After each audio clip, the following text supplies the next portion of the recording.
Next step is adding a nice warm sun for our background. This is a spring or summer day. It's a beautiful day out that we want our bugs to enjoy. So we are gonna put a sun in the sky. And we're not just gonna use the corner like sometimes we do. The sun is actually in real life a circle shape. We know that. So you are going to make a circle as well. You can use an orange or a yellow. There's even this kind of like yellow orange that's a color in between the yellow and orange. So you could use any one of these colors for your sun. Maybe you want to use all three, whatever you would like. I'm gonna just use yellow, and mine is almost too short, but I think I'll be able to get some yellow out of there. So first thing you're gonna do is just draw a circle the best you can. Does it have to be a perfect circle? No, just do your best. And I'm gonna fill mine in all the way. And oil pastels, they are great for being able to color in shapes without seeing much paper showing through. You see how bright that is? Just like a real sun. It's nice and bright because I'm kind of pressing down a little bit hard, and you don't see any white paper showing through. You can make some lines coming out that look like the rays of a sun because it's a sunny day. Maybe I'll take another color and make some more rays.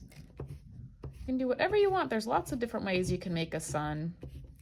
This one I made some little triangles on it as well for the rays. So whatever you'd like to do with the yellows or the oranges, you can for your sun. I'm also gonna make some clouds. Bring this back, you see some clouds there? You're gonna use your white because once we paint over it with the blue, the white is really gonna stand out. We know clouds are white. So I'm gonna show you on this piece of paper with a different color how I'm gonna make the clouds. I'm using white on my real paper, but just right now so you can see how to make them, I'm gonna show you here on this scratch piece of paper.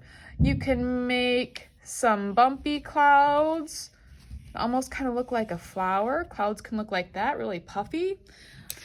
They can also, you can make them by making a straight line first and then making the bumps on top.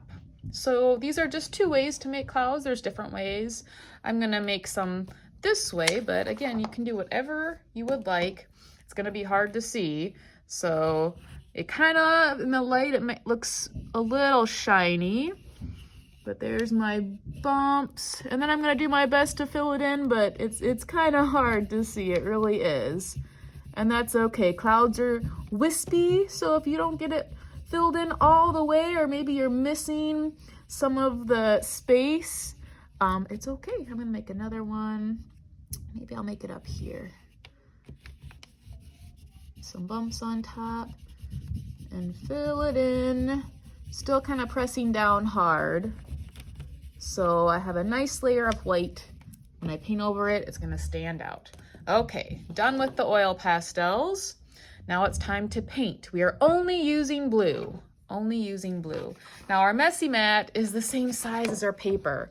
So in order to not get paint on our desk, we're gonna have to kind of move our messy mat around wherever we're painting on the edge. If I'm painting down here, my messy mat's gonna catch my paint, but if I'm starting to paint up here, I'm gonna have to move my painting down so it doesn't get on my desk. So just try to be aware of where your messy mat is and move it if you can. Okay, watercolor paint. You need water for it to work. So you're dipping your brush in the water first, and then again, just using blue. You're going to paint into that blue color. I'm gonna get a little more water too, because sometimes you need quite a bit of water to get that color started. Once it's wet, it works a little bit better, but to get it started, you have to kind of work that color by painting. I'm not sticking my brush straight down. I'm just painting into it. Okay, now you're just gonna start like you're reading from left to right at the top of the page.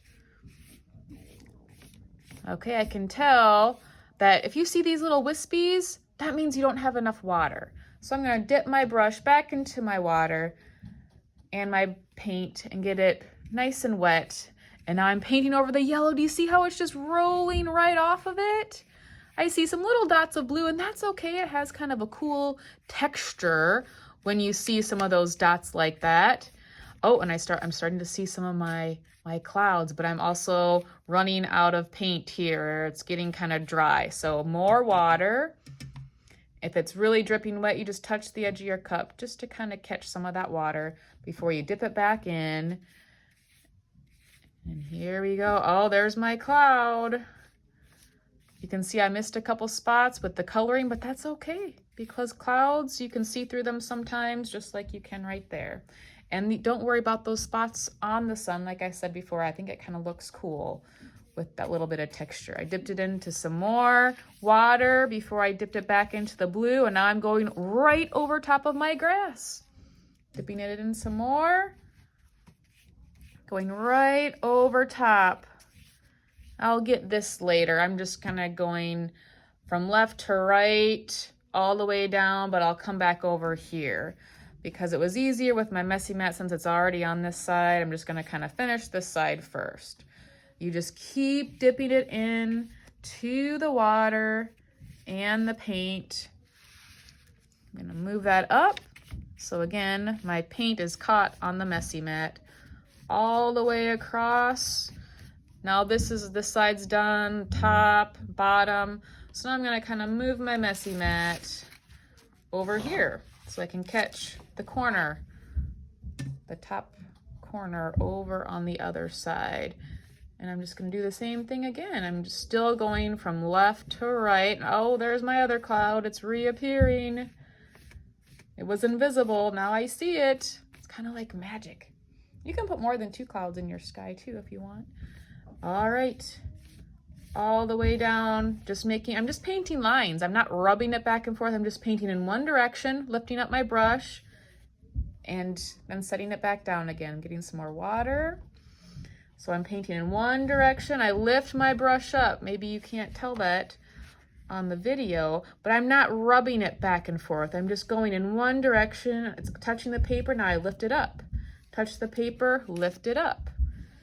Okay, I'm gonna smooth that out. That was kind of dark right there. If you have big puddles, just smooth them out.